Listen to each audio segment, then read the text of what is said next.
Flying at 3 times the speed of sound, the MiG-25 Foxbat is a surprise to American intelligence. The U.S. counters with the F-15 Eagle, America's super fighter. But when a Soviet pilot defects, the Foxbat's true nature is revealed.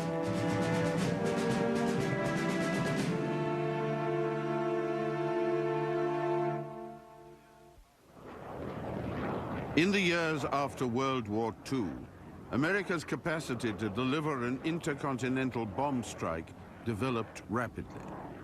The Boeing B-47 medium bomber was followed into service by the massive B-52 Stratofortress. The B-52 could fly at 650 miles an hour. Its range of 12,500 miles, supplemented by aerial refueling, meant that it could reach any target in the world. The B-52 was developed during the years of the Cold War, and in the Soviet Union was seen as a great threat, with its ability to launch a strike into Soviet territory flying over the North Pole. It inspired a search for higher and higher speeds for Soviet fighter interceptor aircraft. Soviet airspace was immense, and an incoming threat could be located far away from any fighter interceptor station. While the B-52 was still in development, the next stage of American bomber evolution was underway. It was an obvious step. The B-52 could fly at high subsonic speeds. A supersonic bomber would be even more of a threat.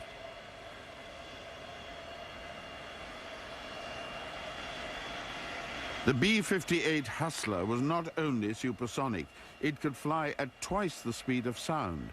When it entered service in 1960, this powerful and sophisticated aircraft was as fast as any fighter in the world.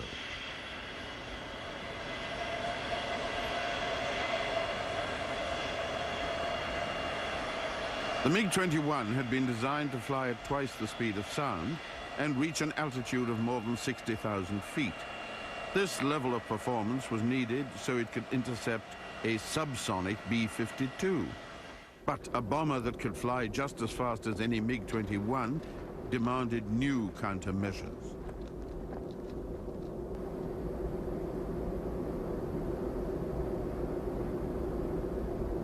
The B-58 was designed to a minimum size concept. The idea was that to keep size down, a disposable armament and fuel pod was carried under the fuselage. It was built in 2 parts. The lower part that carried only fuel could be dropped off as soon as the fuel was used. The upper part carried more fuel and 1 bomb, which could be nuclear or conventional. When the bomb was dropped and the fuel used up, the rest of the pod could be discarded, and the B-58, with a completely clean silhouette, could run for home.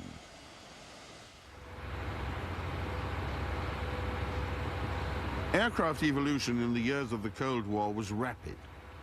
While the B-58 was still in development, a project to build a large bomber capable of flying half as fast again was gathering its own momentum.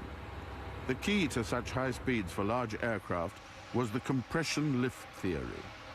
The idea was that an aircraft could be designed to trap its own shock wave under its wings and convert otherwise wasted energy into useful lift. The North American Aircraft Company said that using this theory, they could build a large bomber capable of flying 3 times the speed of sound throughout its mission. At the time, the Strategic Air Command had commissioned development work on a nuclear-powered bomber. When North American announced the possibility of the Mach 3 bomber, the Strategic Air Command dropped the nuclear experiments and concentrated on the Mach 3 bomber project, called the B-70. They planned that the first operational aircraft would come into service in 1964. In Moscow, intelligence reports on the B-70 project caused alarm. The problems of intercepting such an aircraft, let alone destroying it, were very great. Surface-to-air missiles were rejected. Instead, a single-seat fighter with extremely high performance, controlled by radar links with a ground station, was seen to be the answer. MiG and Sukhoi were commissioned to develop their own versions of such a machine. A second part of the requirement was that the aircraft be capable of high-speed reconnaissance. It was a major challenge to the design bureaus and to Soviet technology. Test facilities had to be created or expanded. The problems of thermodynamic heating had to be confronted. Metallurgy and electronics far beyond the Soviet state-of-the-art in the late 1950s were called for. New engines had to be developed. Even the facilities of major research institutes like Tsagi were extended by the scope of the project. By the end of the 50s, a great deal of development work had been done. But in 1960, an American U-2 spy plane took off from Pakistan on a high-altitude reconnaissance mission that would dramatically change the defense relationship between the United States and the Soviet Union. Development of the U-2 began in 1954. The prototype flew in the summer of 1955. At the time, American President Eisenhower was proposing his open skies policy. The Soviet Union rejected the proposal, and the U-2 went into service as a spy plane, able to fly above Soviet territory at altitudes beyond the range of any interceptor or missile. In June 1956, operational U-2s were stationed in West Germany and began making flights over Moscow and Leningrad. Francis Gary Powers' flight on May the 1st, 1960, was intended to take him from Pakistan across the Soviet Union to Norway.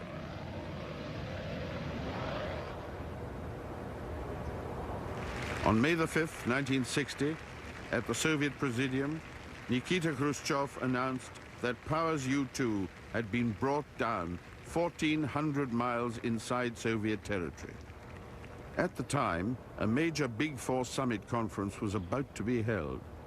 At first, US authorities denied that the U-2's mission was espionage, but eventually they conceded that it was, and that such flights by unarmed aircraft had been going on for a number of years.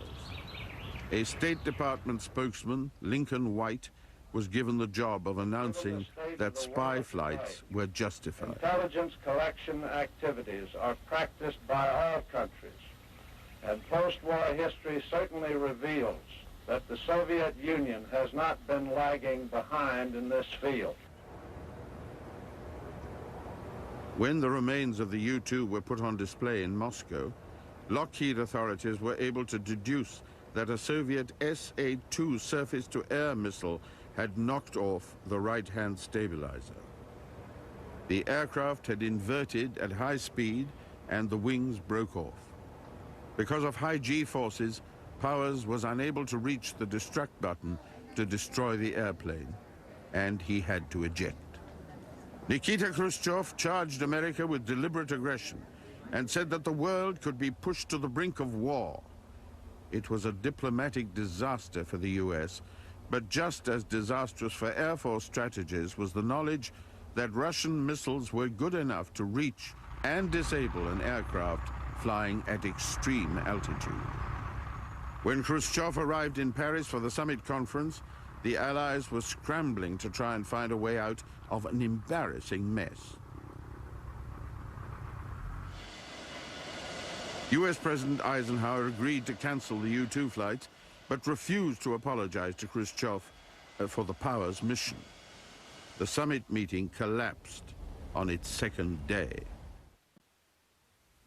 In Moscow, at the MiG factory, Mikhail Gulyevich headed the team responsible for the design and construction of the Soviet high-speed interceptor project. At the same time, in America, the North American company was testing its new carrier-based attack aircraft, the A-5 Vigilante. The Vigilante could fly at more than twice the speed of sound. It could also act as a bomber carrying nuclear or conventional weapons. The prototype Vigilante had flown in 1958, about the time the Russian Air Force funded the development of the Soviet Mach 3 interceptor. There is still argument between American and Russian authorities about the extent to which MiG used the Vigilante as a starting point for their design.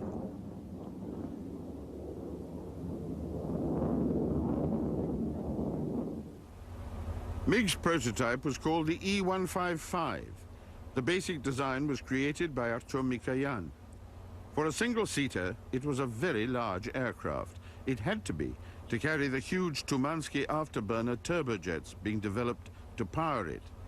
Design work continued through 1961, and by the middle of 1962, construction of the prototype began. Conventional aluminium alloys were not suitable for an aircraft that was to fly as fast as this. MiG chose to work in a material largely ignored by Western aircraft manufacturers, steel. Most of the E-155 was built of nickel steel alloys. Titanium, extremely expensive and difficult to work, was only used in places where the heat loads were expected to be highest. The structure was arc welded, rather than using the traditional Soviet method of riveting. In fact, the welding process was less labor-intensive than riveting, and since the aircraft would be much bigger than its predecessors, it was important to keep production costs down. Weight had to be kept to a minimum. To some extent, weight was traded for strength. The E-155 was designed to withstand a maximum load of only 5 Gs. Most fighters are twice as strong. But the Interceptor's mission was to fly fast, and there was a price to pay to achieve extreme speed. The project's chief designer was Nikolai Matyuk. Lev Shengelaya was his assistant. Matyuk had been at the MiG Bureau since its very first day of existence, December the 8th, 1939. Forged steel was used for the main structural members of the prototype. Titanium was used for the leading edges and around the tailpipes, but aluminium was used for some of the parts less exposed to the effects of heating at high speeds. In the United States, at the same time the MiG E-133 was being built, work was advancing on an American interceptor designed to fly at speeds above Mach 3. It was the Lockheed YF-12, a high-speed, high-altitude aircraft, fast enough and maneuverable enough to avoid any Soviet surface-to-air missile.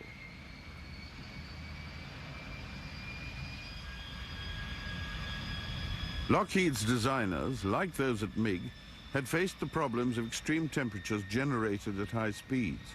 Like the Russians, they had rejected aluminium because it wouldn't withstand temperatures over 800 degrees Fahrenheit. They considered stainless steel and titanium, but Lockheed designer Kelly Johnson decided that titanium would be simpler to work with.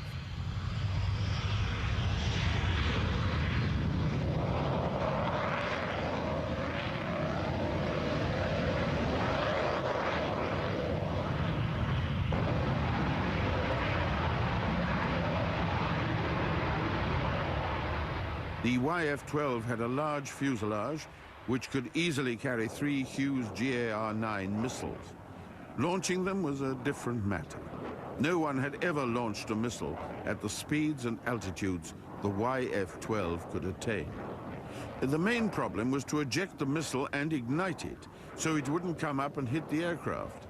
The answer was not to ignite it until it had dropped 40 feet below the fuselage. It was a time of shrinking defense budgets. Secretary of Defense Robert McNamara decided that America's potential enemies had nothing comparable, and there was no need for such a high-performance interceptor.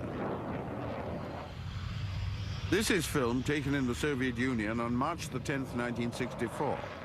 It is the first flight of the E-155, the prototype of what was to become the MiG-25.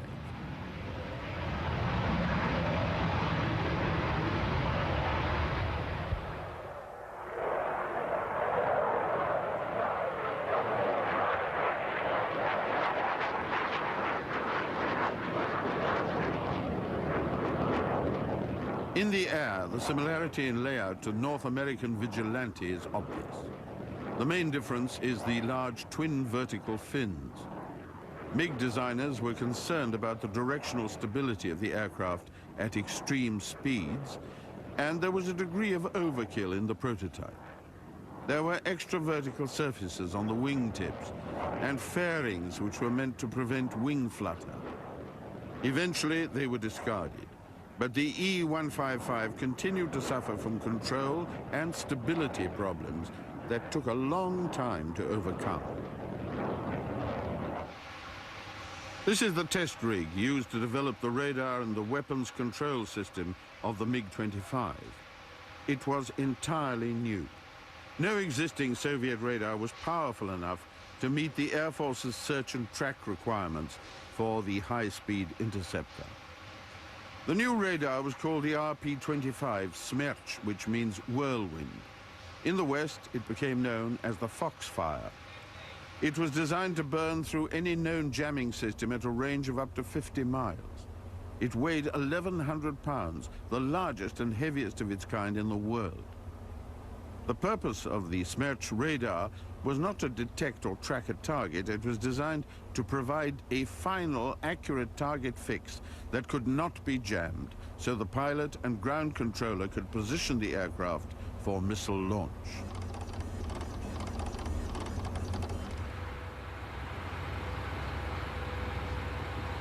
In May 1964, just after the first flight of the Soviet E-155 interceptor, the long-awaited XB-70 Valkyrie rolled out of its hangar in Palmdale, California.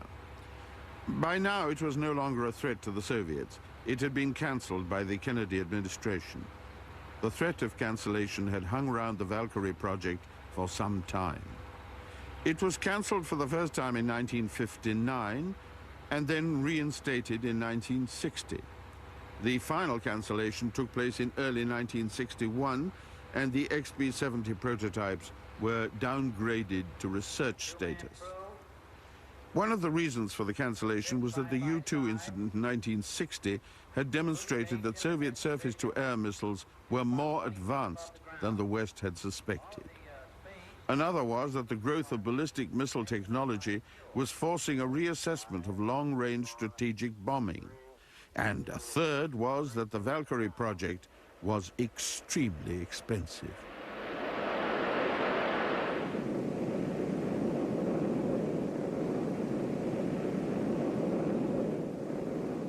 On the face of it, the cancellation of the XB-70 project might well have killed the MiG Mach-3 interceptor, but it didn't. Work proceeded for several reasons. One was that the XB-70 research program was continuing, and there was a possibility the cancellation could be reversed again.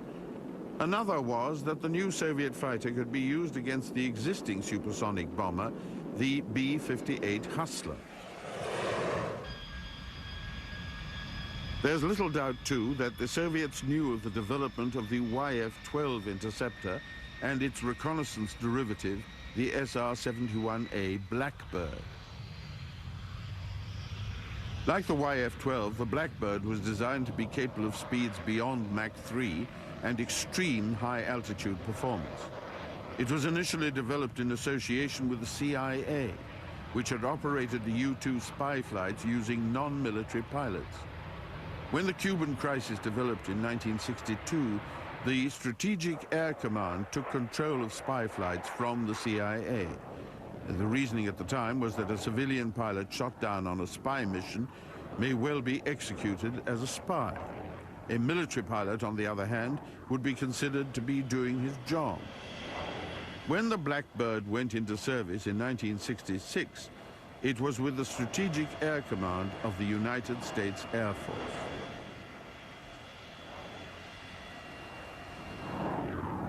The SR-71 was an extraordinary aircraft. It would go on to have a long service life ended not by obsolescence, but by budget cuts in 1990.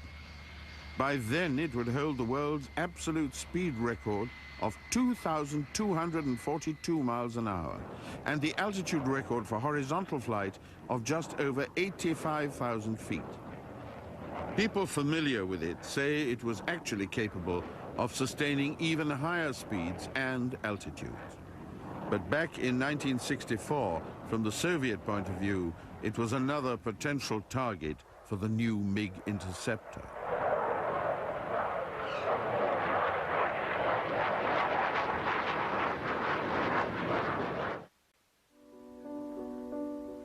As the test program of the MiG-25 prototype continued, Artyom Mikoyan, the general designer of the MiG Bureau, was concentrating on the development of the MiG-23, the new Mach 2 swing-wing fighter. Mikoyan had designed the basic layout of the MiG-25 prototype, but had been advised to avoid full commitment to such a demanding program because of risks to his health. In March 1965, his bureau made the first public announcement of performance figures achieved by the MiG-25 prototype. It had flown around a closed 1,000-kilometer course at an average speed of more than 1,400 miles an hour. Western defense analysts assumed that the aircraft was a development of the MiG-21, but they had a surprise coming. In 1967, the 50th anniversary of the October Revolution was celebrated by an air show at Domodedovo Airport outside Moscow. Late in the show, there was a pass by a group of aircraft that the show announcer referred to as interceptors capable of Mach 3. The Western defense analysts were puzzled by this announcement. No one believed the announcer's claims of performance. For a time, there was a misconception among some experts that the aircraft that flew by at Domodedovo were MiG-23s, the new MiG variable geometry fighter. Ironically, Russian enthusiasts who read the Western aviation press believed the same thing. They had nothing else to go on. There was very little public information about the MiG-25 anywhere, even in the Soviet Union. This confusion persisted till 1972, and the Soviets did nothing to clarify it.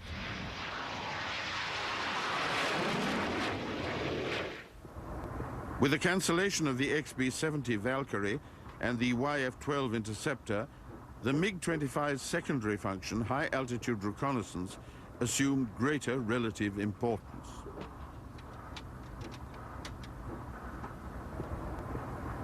The cameras fitted to the MiG-25R were capable of taking detailed pictures of the whole of the United Kingdom in the course of one flight.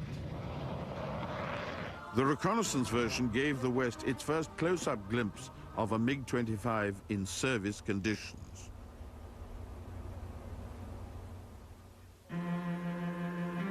In autumn 1971, 4 MiG-25Rs like this one were unloaded at Cairo Airport in Egypt. They were referred to as the X-500. Egyptian personnel were kept at a distance. The aircraft were highly secret. From October 1971 through March 1972, they flew reconnaissance missions over the Sinai Peninsula and the Mediterranean. The aircraft had Egyptian markings, but they belonged to the Soviet Union and had Soviet pilots.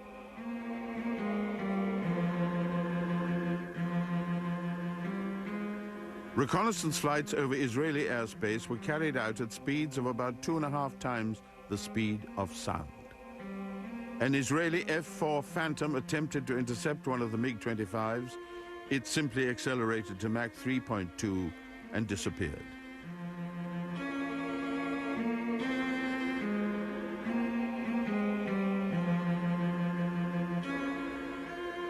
The engines that made the MiG-25's extraordinary performance possible were developed by the Tumansky Group from a design originally intended for a high-speed, remotely piloted drone. Each engine provided vast thrust of almost 25,000 pounds using full afterburner. At the time it was introduced, the afterburner unit was one of the largest ever built. The huge twin vertical fins were designed to provide stability at extreme speeds and altitudes. High-speed roll was controlled not by ailerons, but by all-moving tail surfaces, called slab stabilators. The design of the MiG-25 was directed entirely towards achieving high speed and high altitude. It was not meant to be maneuverable. It was not meant to have good low-speed performance. It was simply meant to travel through the air as fast as Soviet ingenuity could make it go.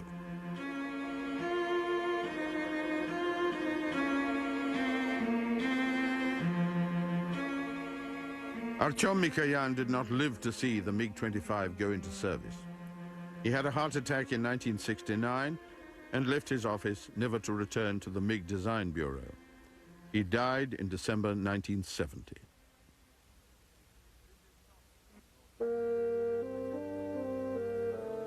This is not the North American XB-70 Valkyrie.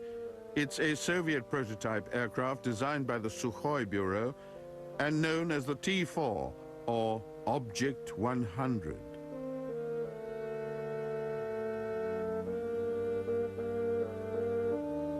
In 1957, when Sukhoi and MiG were funded to investigate the possibility of building a Mach 3 interceptor, Sukhoi chose not to start with a new design. Instead, they concentrated on modifying their existing Su-15 fighter. Later, Sukhoi began work on this aircraft, closely based on the layout of the XB-70 Valkyrie.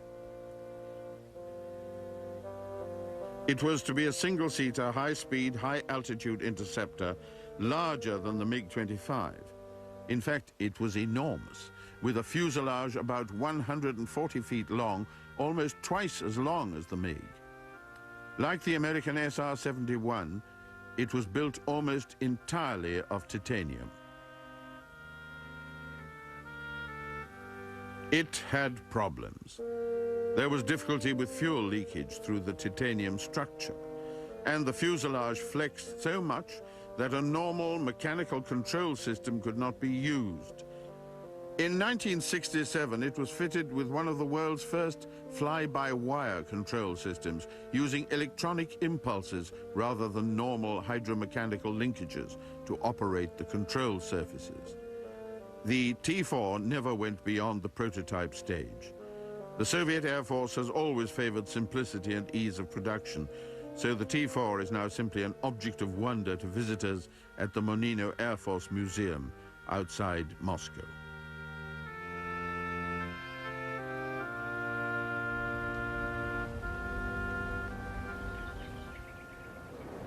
In the late 1960s, the United States Air Force was writing requirements for a new tactical fighter.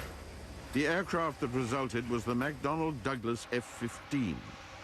The complexity and sophistication of its design and construction was strongly influenced by the West's vague understanding of the nature of the new MiG-25. When the F-15 emerged, it was an extraordinary machine, a genuine air superiority fighter, also capable of ground attack, with long range and very effective radar. It was extremely complex and extremely expensive. And the Soviet adversary that had so strongly influenced its design did not really exist.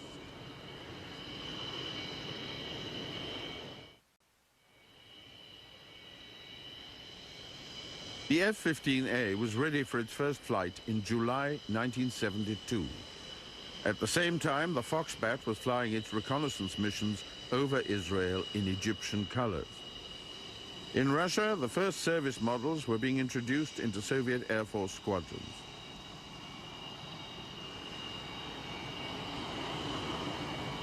The American military still did not understand the true nature of the Foxbat, but they did have extremely high expectations of their own new superfighter.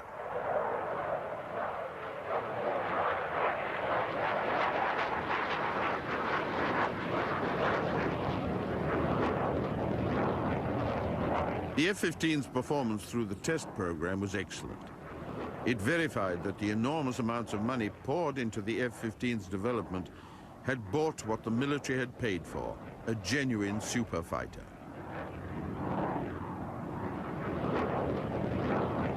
Very early in its career, the F-15 set out to defeat the Foxbat.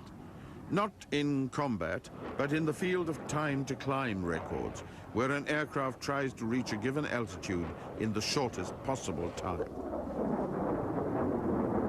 By the mid-70s, time to climb records established by the Foxbat had been broken by the F-15 Eagle.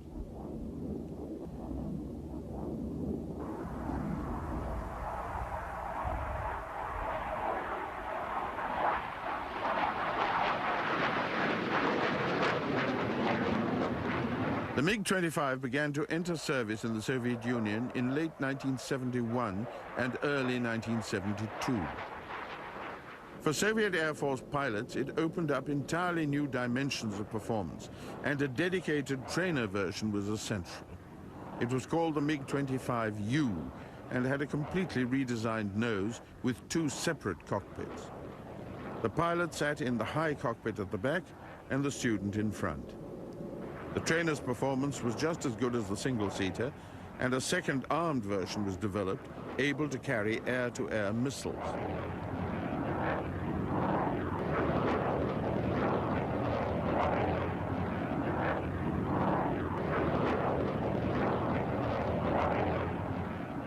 By 1976, MiG-25s had been in service for almost 4 years, but still no one in the West had seen one up close, and the mysteries of the Foxbat's real nature still existed. Then, on September the 6th, a MiG-25 took off from the Sakharovka Air Base at Vladivostok and landed, quite unexpectedly, at a Japanese airport. Its pilot, Viktor Belyenko, had defected. Western authorities examined it minutely. Some of the myths were at last dispelled. It was heavier and simpler in construction than had been supposed. Its range was shorter. It was not a close combat fighter. Its brutally powerful jet engine had poor low-speed performance. The truth was out. The MiG-25 was indeed an extraordinary aircraft, but it was not the one the West had imagined. It continued to set world records throughout the 70s. 16 of them were established by Mikoyan chief test pilot Alexander Fedotov, including a world absolute altitude record of almost 121,000 feet, which still stands. The MiG-25's enormous thrust-to-weight ratio made it perfect for climbing almost straight up. Boris Orlov reached 64,000 feet in 2 minutes and 50 seconds. Pyotr Ostenko reached 96,000 feet in 3 minutes and 10 seconds.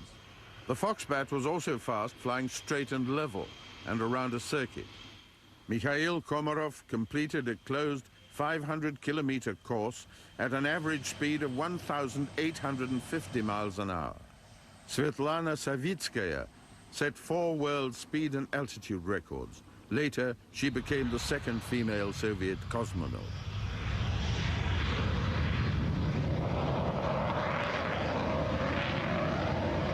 Throughout the 1970s, upgraded and improved versions of the MiG-25 were introduced into service.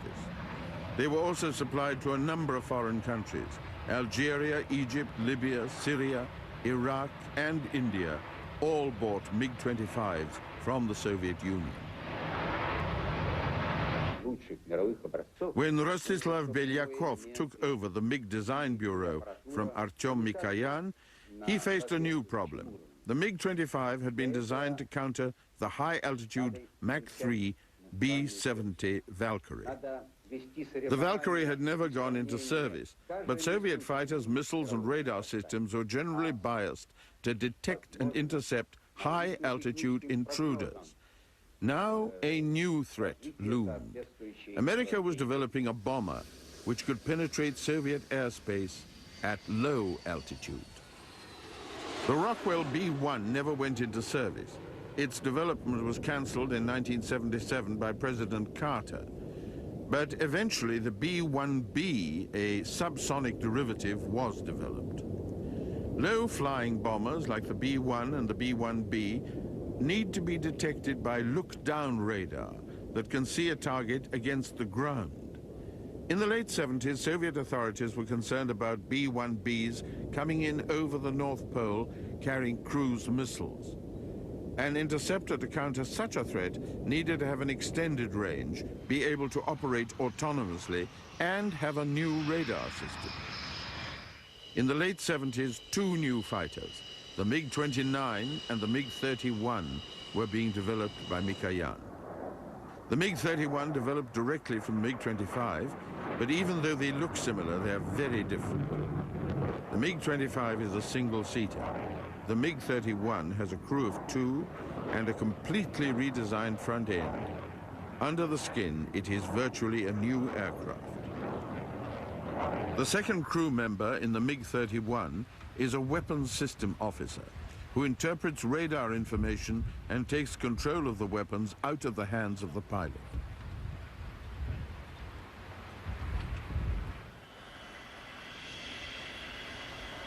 Development of the MiG-31 began in the early 1970s. The MiG-25 design was a good starting point because the new aircraft needed to carry a heavy weapons load and enough fuel to allow for extended periods of loiter time in the air. It also needed to be large enough to carry a powerful new radar system. It would need to be fast, reasonably maneuverable, and strong.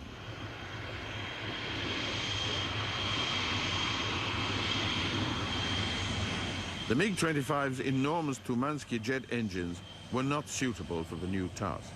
They were designed only for high-speed performance. They were too inefficient and used too much fuel. New, lighter Solovyov turbofan engines were available, but the fuselage had to be stretched to fit them, and the intakes had to be redesigned and enlarged.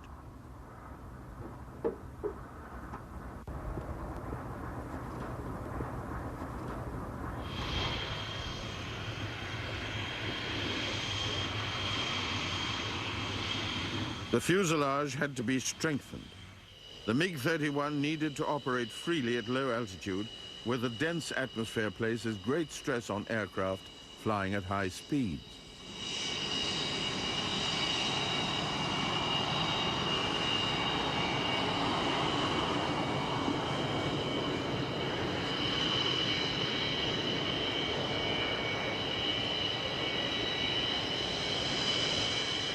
By the time development work on the MiG-31 finished in the early 80s, it had evolved into a new aircraft. It was structurally different and powered and armed differently from the MiG-25. And its mission was almost the opposite of the requirements that had brought the MiG-25 into existence.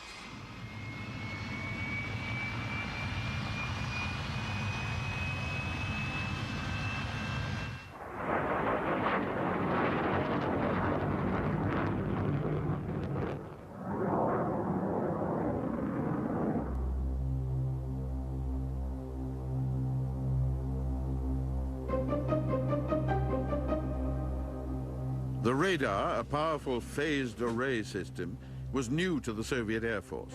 It could distinguish targets from above, hence the title, Look Down, Shoot Down. In ordinary radar systems, the radar dish itself moves. The scan time is controlled by the speed at which the system can physically swing back and forth.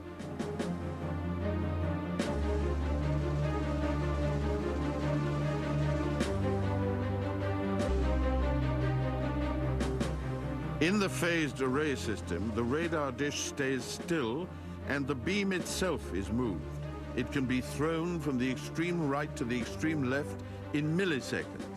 This allows the weapon system to fire at several targets, guiding 4 missiles in different directions at the same time.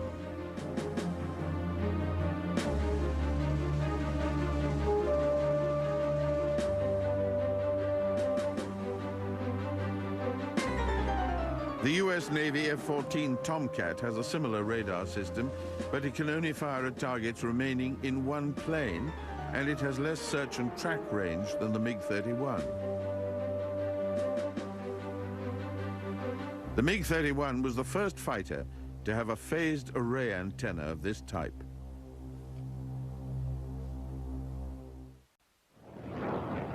The MiG-31 has special equipment to share information with other aircraft in the group. This allows coordinated attack on incoming targets. The heads-up screen in the cockpit can display radar information, a moving map, and the weapons control panel. Special equipment continually measures the coordinates of other MiG-31s in the group, so each one always knows exactly where the others are.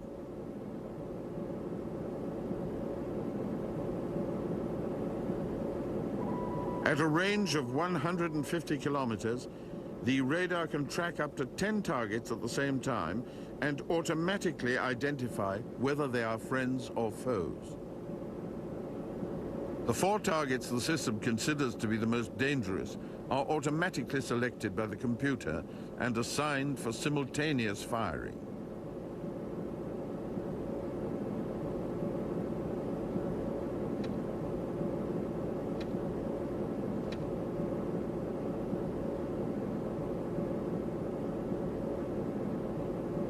When several MiG-31s are flying together as a group and they encounter large numbers of targets, it's important to decide which plane picks up which target. The weapon system of the MiG-31s allows this to happen in a coordinated manner and even builds in the possibility of some deceptive maneuvering.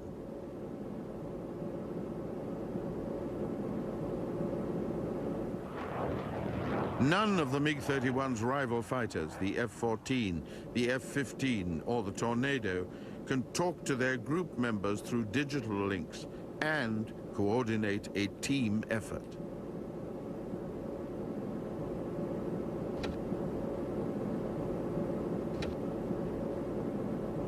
The MiG-31 has high supersonic cruise capability.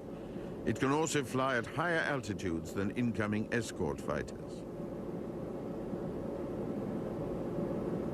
With this performance and its look-down, shoot-down weapons system, it has the advantage of firing from above its opponents while moving at higher speeds than they are. The MiG-31's missiles are not carried on hard points under the wing. They are launched from semi-recessed storage positions under the fuselage.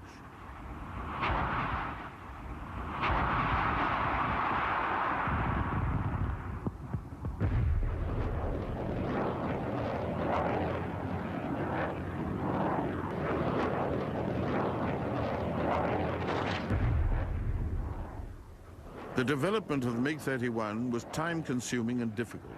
There were major systems development problems, and it took several years before the aircraft was cleared for service. Delivery to operational units began in 1983. Priority was given to sending the aircraft to areas considered by the Soviet Air Force to be underprotected. Through the 80s, it was distributed widely across the Soviet Union, from Arkhangelsk in the west to Sakhalin Island, north of Japan.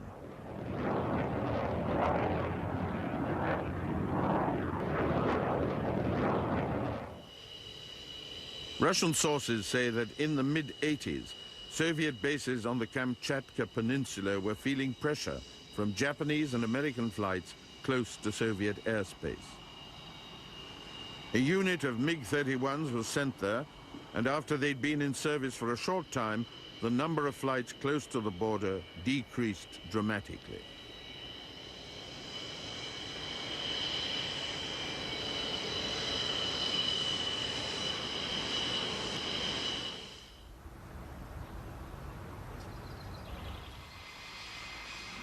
The MiG-25 was not a dogfighter. Neither is its descendant, the MiG-31. Its power comes from high speed, high altitude performance, and the ability to engage an enemy beyond visual range, an enemy the pilot will never set eyes on.